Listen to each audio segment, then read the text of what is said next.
Baik, teman-teman semua, sebelumnya bismillahirrahmanirrahim. Assalamualaikum warahmatullahi wabarakatuh.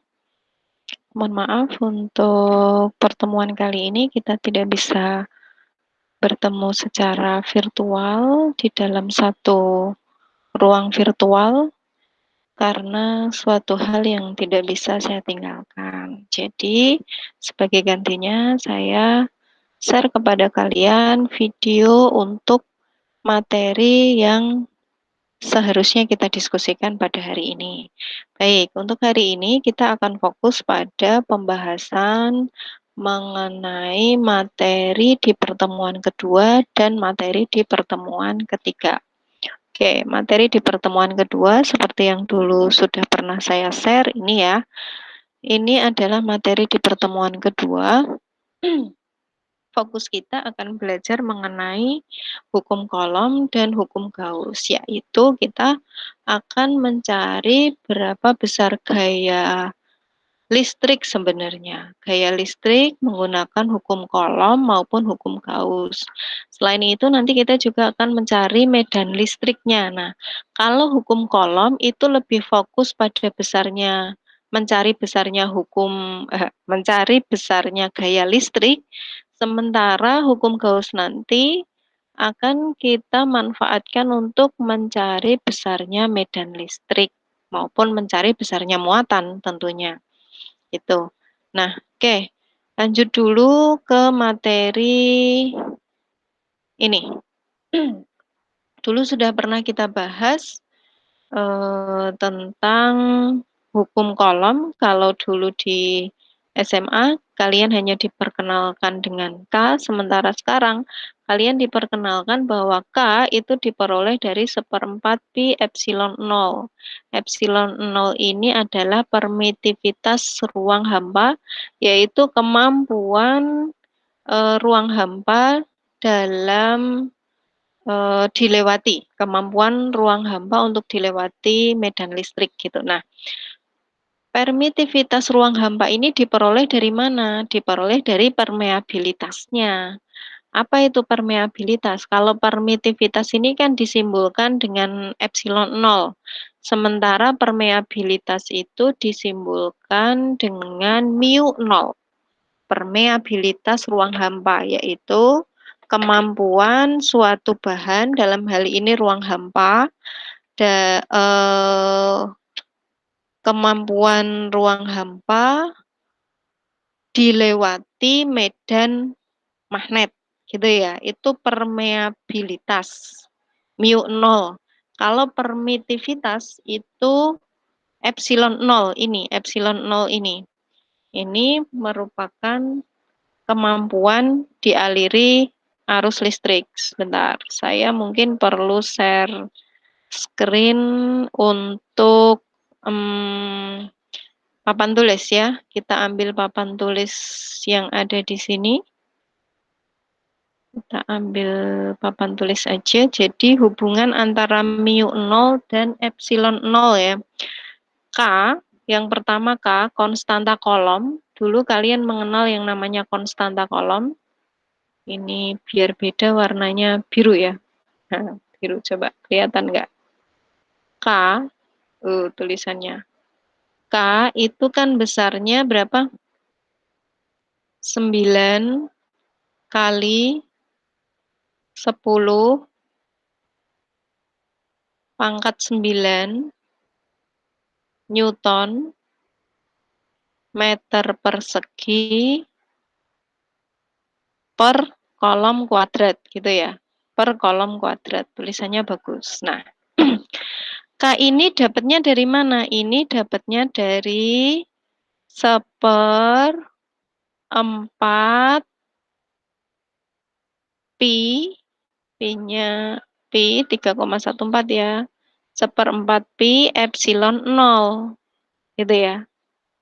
Nah, kemudian epsilon 0 ini diperoleh dari 1/4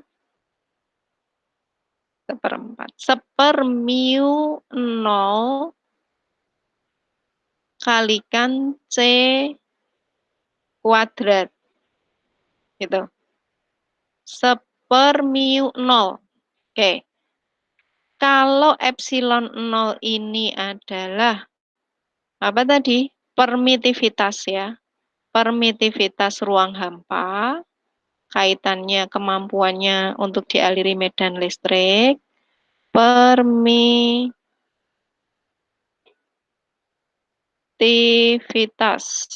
kemampuan untuk dialiri medan listrik.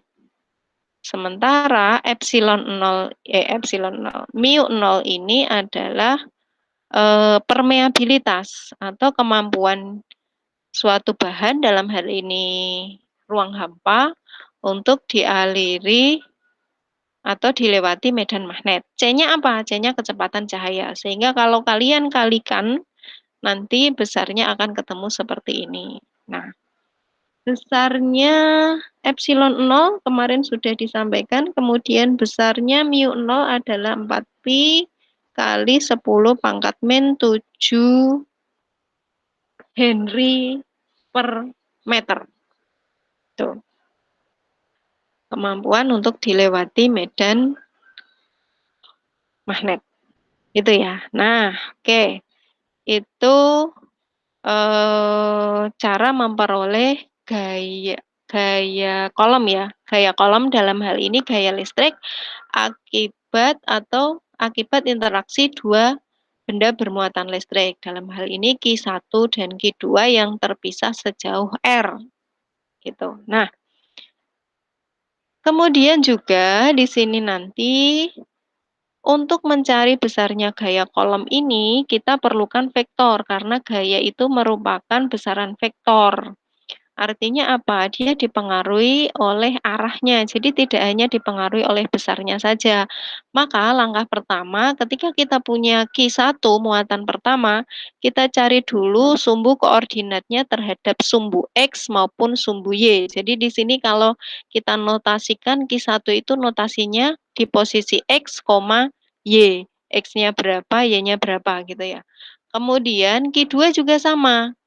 Kita posisikan X-nya berapa, Y-nya berapa. Ini notasi posisi untuk Q2. Posisinya di mana? Nah, bagaimana cara mencari jarak? Ya udah kita tarik garis antara Q1 ke Q2, atau dalam hal ini notasinya R2 dikurangi dengan R1. Nanti X2 dikurangi X1 dan Y2 dikurangi Y1. Ketemulah besarnya R berapa, gitu ya. Nih. Sehingga nanti besarnya gaya kolom itu dipengaruhi oleh notasi atau koordinatnya, sehingga kita tahu arahnya kemana. Kalau dulu waktu di SMP ataupun di SMA kita mungkin belum terlalu diajari arahnya. Nah, nanti ketika ada latihan soal kita akan bahas lebih detail. Yang penting kalian pahami dulu konsepnya. Ini gaya kolom, gaya listrik, interaksi antara dua muatan ini menghasilkan gaya listrik. Ini kita cari besarnya gaya kolom, gaya listriknya dengan hukum kolom. Nah, itu kalau ada dua muatan. Bagaimana jika ada banyak muatan seperti ini? Ini ada berapa muatan ini? 4 muatan ya. Nah, ada 4 muatan. Kita lihat Q1, Q2, Q3, dan Q4. Masing-masing kita cari sumbu koordinatnya terhadap X maupun Y. Jadi Q1 nanti X-nya berapa, Y-nya berapa, Q2, Q3, dan Q4.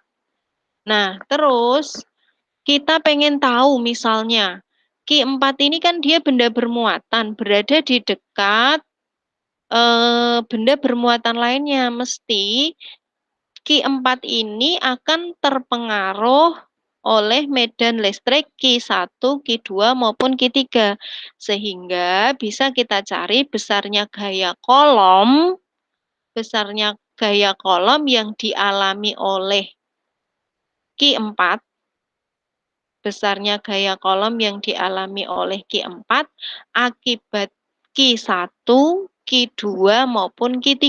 Nah, caranya bagaimana? Satu-satu dicari dulu. Akibat adanya Q1 itu namanya F41. Besarnya gaya kolom akibat Q2 itu namanya F42. besarnya gaya kolom yang dialami oleh Q4 akibat Q3 itu adalah F43. Nah, kemudian total besarnya gaya kolom pada yang dialami oleh F4 itu tinggal kita jumlahkan saja totalnya. Nah, ini kalau ada empat muatan seperti ini, 3 muatan akan mempengaruhi muatan yang lain, gitu ya. Bagaimana? Apakah bisa kita cari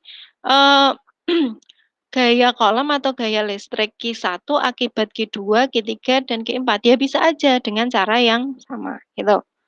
Nah, kemudian itu kalau bendanya itu kan kecil ya, hampir-hampir berupa titik-titik agak besar gitu ya. Nah, sekarang bagaimana kalau bendanya itu agak gede kayak ini, kayak bola? Ini seperti bola, kemudian di setiap bagiannya itu punya muatan. Sementara di sini ada muatan kecil. Pengen tahu berapa besar gaya kolom yang dialami oleh Q1 akibat Q yang gede ini. Nah, ini caranya gimana? Ya udah kita cari titik-titik yang kecil yang bermuatan itu, terus kita jumlahkan. Cuman karena ini tuh kalau kita cari titik-titiknya kan banyak sekali ya, jutaan titik mungkin yang ada di sini. Sehingga kita pakai bantuan integral untuk masuk ke sini. Integral itu sama dengan penjumlahan dengan cara biasa. Hanya dia akan lebih simpel. Dulu pernah belajar materi integral kan ketika SMA gitu ya. Nah, seperti itu. Kita pakai pendekatan integral karena ini bendanya ini terdistribusi rata dengan muatan kontinu. Bendanya kontinu, muatannya kontinu. Seperti itu. Nah, kemudian besarnya medan listrik. Nah, ini sekarang gini. Ini kita ibaratkan ada Q1, ada Q2. Maksud dari Q2 ini mendapatkan muatan, maksudnya mendapatkan medan listrik, kalian lihat. Q1 itu kan dia punya muatan listrik. Pasti dia akan memberikan gaya kolom, akan memberikan ini medan listrik. Daerah di sekitar muatan listrik, daerah di sekitar benda bermuatan listrik yang masih terpengaruh oleh gaya listrik itu. Q1 itu memberikan nih, dia punya 1, 2, 3, 4, 5, 6, 7. 1, 2, 3, 4, 5, 6, 7, 8. 8 ya. Punya 8 garis. Garis ini menyatakan medan listrik. Nah, kalau Q2 ada di sebelah kanannya ini Q1, berarti Q2 ini dipengaruhi oleh Q1. Medan listrik dari Q1 ini mempengaruhi Q2. Sehingga antara Q1 dan Q2 ini nanti akan ada gaya listriknya. Gitu. Medan dari Q2 itu disebut dengan E2. Besarnya gaya listrik itu bisa kita cari, besarnya gaya listrik dari yang dialami oleh Q2 akibat Q1 ini kita simbolkan dengan F21 sama dengan Q2 kalikan E21. Berarti kan E21 itu digambarkan dengan satu garis ini. Nah, sehingga kita bisa cari besarnya E21, medan 21 ini kalau kita kombinasi dengan rumus hukum kolom yang pertama tadi saya sampaikan, maka kita bisa cari besarnya medan listrik itu sama dengan ini, 1/4 pi epsilon 0 kalikan Q per R kuadrat. Gitu ya.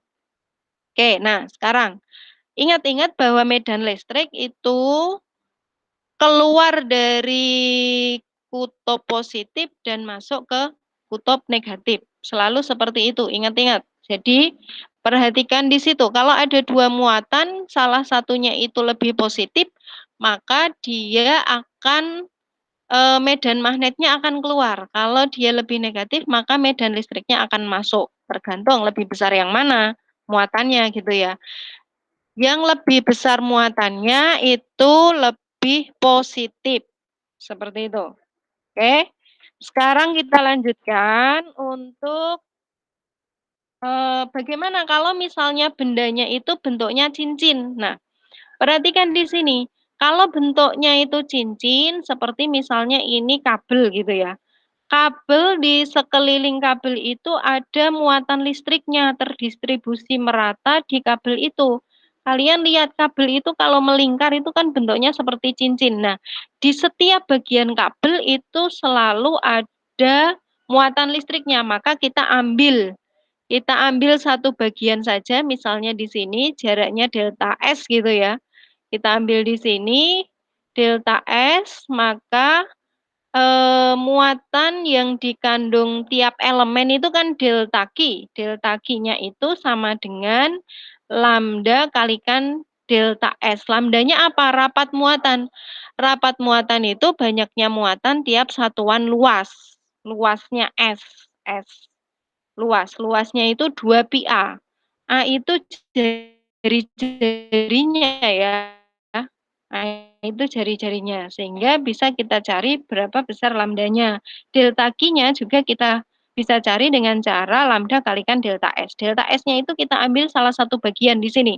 Kita ambil salah satu bagian. Ini yang berwarna biru ini ya. Berwarna biru ini panjangnya sama dengan yang berwarna hijau ini. Nih.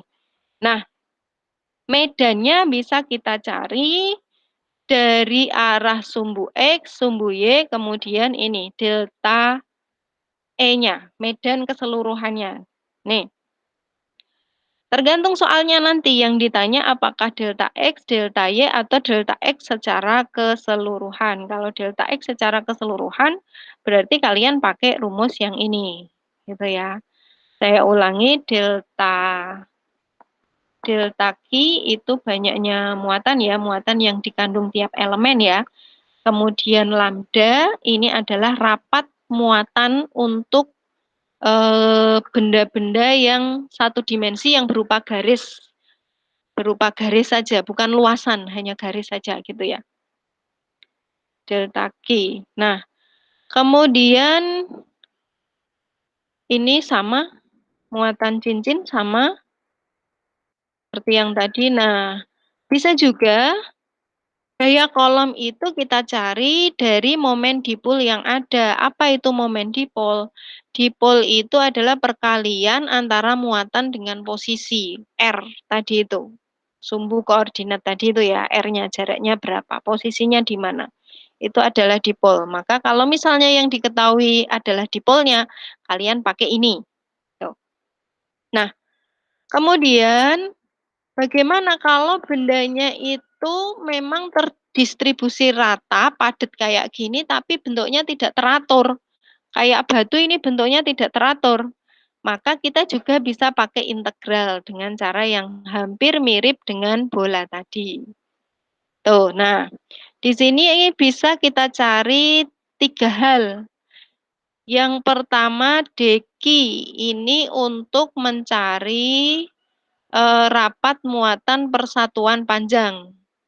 Apa namanya? Kalau misalnya yang kita cari itu panjangnya saja, mungkin bisa panjang, bisa lebar, bisa tingginya aja gitu, bukan luas ataupun volume. Kita pakainya apa namanya ini? Lambda gitu ya, rapat muatan persatuan panjang. Nah, kalau misalnya nanti yang dicari itu luasan tertentu, misalnya bagian atasnya atau bagian bawahnya, di luasan tertentu, maka kalian memanfaatkan ini C ya. Ini rapat muatan persatuan luas. Kemudian kalau misalnya dicari secara keseluruhan, itu bendanya padat pepat gitu, setiap bagiannya punya muatan, maka kalian pakainya rho, rapat muatan persatuan volume. Gitu. Rumusnya seperti ini. Ini nanti tinggal diganti deki, apakah dekinya tergantung ya. Kalau yang dicari panjang berarti dekinya kalian masukkan ini Lambda kali dx, kalau yang diminta itu luasan, berarti C ds, kalau misalnya yang dicari itu volume, berarti rho dV. Tuh. Nah, kemudian, ini, garis gaya listrik ini merupakan dasar untuk pembahasan tentang hukum Gauss. Hukum Coulomb itu mentok sampai yang 1.6 tadi ya. Oke, sekarang kita lanjutkan untuk hukum Gauss. Nih, hukum Gauss itu dasarnya, nih, dasar dari hukum Gauss tuh ini. Jumlah garis gaya yang menembus suatu permukaan berbanding lurus dengan muatannya. Nah, sekarang ini. Ini ada A, B, C. Sama-sama lingkaran tapi luasnya berbeda gitu. Karena muatannya hanya satu jenis, maka yang masuk menembus ini ya hanya 3 garis, yang masuk sini ya 3 garis, yang masuk sini ya 3 garis. Jumlah garis gaya yang menembus suatu permukaan berbanding lurus dengan muatan. Jadi kalau ini yang menembus ada 3, berarti ya kira-kira kekuatannya sekitar 3 itu gitu. Walaupun luasannya di sini lebih besar ya, tapi karena yang menembus ini hanya 3 garis gayanya, ya berarti muatannya ya 3 ini, kurang lebihnya gitu. Besarnya muatan. Nah, oke. Kemudian ada satu lagi. Setelah kita mempelajari tentang garis gaya, sekarang kita mempelajari tentang flux listrik. Flux ini apa? Flux ini adalah perkalian skalar antara vektor kuat medan listrik dengan vektor luas permukaan. Jadi medan listrik itu kita ibaratkan seperti garis yang menembus permukaan tadi. Nah, kemudian ada permukaan yang ditembus. Nah, sekarang dari situ kita bisa cari besarnya sudut antara garis yang menembus dengan permukaan yang ditembus. Gitu. Besarnya sudut itu antara 0 sampai 90 derajat ya. Kita ambil sudut yang kecil saja. Sehingga flux listrik nanti bisa kita cari karena di sini bisa jadi lebih dari satu kan garis yang menembus kan. Makanya kita pakai integral. Integral itu penjumlahan dalam jumlah yang sangat banyak. Kita pakai integral. dA luasannya berapa. Tuh. Ini flux listrik. Nah, ini flux pada permukaan tertutup, flux pada 1 dan 2, 1 dan 2, ini 1 dan 2, itu sama dengan 0. Kenapa 0? Karena muatan positif berada di luar permukaan tertutup, kemudian muatan negatif berada di luar permukaan tertutup. Jadi, kalau muatannya ada di luar permukaan, ya nggak mungkin menembus ke situ. Menembus permukaan kan tidak mungkin. Makanya nilainya 0 semua fluxnya. Kemudian, yang 3 dan 4 baru nilainya tidak sama dengan 0, karena muatan yang 3, muatan positif di luar permukaan tertutup dan muatan negatif di dalam permukaan tertutup. Jadi di situ nanti ada interaksi ya. Ada yang dari dalam dan ada yang dari luar. Kemudian yang keempat, muatan negatif di luar permukaan tertutup dan muatan positif di dalam permukaan tertutup. Sehingga ada interaksi antara dua muatan listrik. Nanti ada yang keluar dan ada yang masuk gitu. Yang positif, yang lebih positif, maka garisnya akan keluar. Yang lebih negatif, maka garisnya akan masuk. Jadi dari yang lebih positif menuju ke yang lebih negatif. Garis gayanya nanti seperti itu. Nah, gabungan antara hukum Gauss tadi itu dan ini flux magnet tadi ya, ini kan yang yang atas ini, yang tebel ini, kita lihat flux total yang melewati permukaan tertutup sebanding dengan muatan total yang dilingkupi permukaan total tertutup tersebut. Jadi sigma EI dikalikan AI luasannya, E itu apa namanya medan ya, medan atau garis gayanya tadi sama dengan atau berbanding lurus dengan Q-nya besarnya muatan dibagi dengan epsilon 0. Apa epsilon 0? Epsilon 0 tadi permitivitas ruang hampa gitu ya. Nih, nah dari sini kalau misalnya ini ini kan penjumlahan yang sangat banyak itu bisa kita pakai integral sehingga rumus ini bisa kita ubah menjadi seperti ini. Ini integral sama ya. Nah, ini dia contohnya.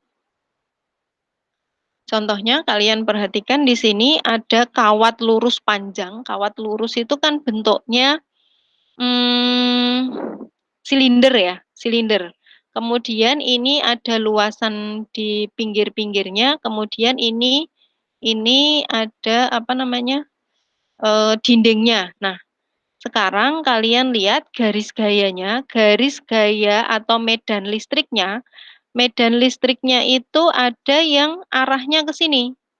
Ada yang arahnya ke sini, ada yang arahnya ke sini. Luasannya kalian lihat, luasannya kan ada luasan misalnya ini tutup, ini alas, kemudian ini dindingnya atau selimutnya atau selubungnya gitu ya. Nah, sekarang kita lihat kalau misalnya E-nya atau garis gayanya itu arahnya ke sini.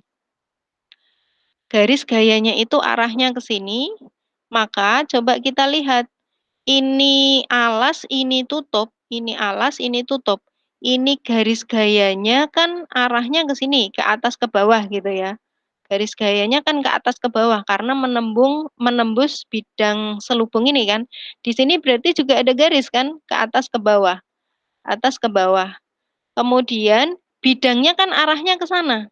Bidangnya arahnya ke sana. Nah, berarti sudut yang dibentuk antara luas permukaan bidang ini dengan garis gayanya ini atau dengan medan listriknya ini kan membentuk sudut θ 1. θ 1-nya berapa? 90 derajat. Hal yang sama juga untuk tutup. Di sini juga sama kan? Sama, membentuk 90 derajat juga. Kalian tahu cos 90 derajat itu berapa? 0 ya. Maka untuk tutup dan alas itu nilai fluksnya 0. Sehingga kalau ada seperti ini, kawat lurus panjang seperti ini, maka untuk mencari fluksnya atau untuk mencari fluksnya cukup kita perhitungkan dari luas selubungnya saja. Luasan ini luasnya berapa? Dikalikan dengan banyaknya medan ataupun garis gaya yang menembusnya gitu ya. Itu fluksnya. Sehingga nanti menjadi seperti ini. Ini kan luasannya 2 PRL kan? Nih, 2 PRL. Nanti kalian masukkan ini. Gitu. Tuh, kalau muatan titik juga bisa kita cari dengan hukum Gauss, tidak hanya dengan hukum kolom yang tadi itu. Caranya bagaimana? Ini sama. Ini muatan titik. Kita bisa cari medan listriknya, gitu ya. Jadi kalau hukum Gauss itu lebih cenderung dipakai untuk mencari medan listrik. Kalau hukum kolom dipakai untuk mencari gaya kolom. Seperti itu. Nah, ini contoh aplikasinya, ini ada plat tak berhingga. Kalau ada soal plat tak berhingga, plat itu kan luasan ya, luasan berarti nanti kalian pakai A. Kalian harus tahu luasnya. Kemudian ada lagi di sini dua plat sejajar. Dua plat sejajar ini. Platnya ini kan luasan juga kan? Maka kalian pakai rumus ini. Plat-plat itu kayak lembaran gitu loh. Kayak lembaran, itu namanya plat. Lembaran kertas tapi terbuat dari logam, itu namanya plat. Nah, kemudian kalau dia berbentuk bola isolator, nanti kalian masukkan yang ini. Contoh soalnya next ya. Nah, kalau misalnya dia tadi itu bola apa? Bola isolator ya, bola isolator homogen. Homogen itu setiap bagiannya sama. Nah, itu untuk bola konduktor kalian pakai ini. Nih, pakai rumus ini untuk mencari medan listriknya. Ini aplikasi dari hukum Gauss. Seperti itu. Nah, next di ini akan kita bahas pada pertemuan berikutnya sekalian sebelum masuk ke contoh soal. Mungkin hari ini cukup itu dulu yang bisa saya sampaikan. Silahkan dipelajari lagi lebih detail. Jika masih ada yang kurang jelas, bisa kita diskusikan di WA grup nanti. Itu dulu dari saya, kurang dan lebihnya mohon maaf. Sekian, Assalamualaikum warahmatullahi wabarakatuh.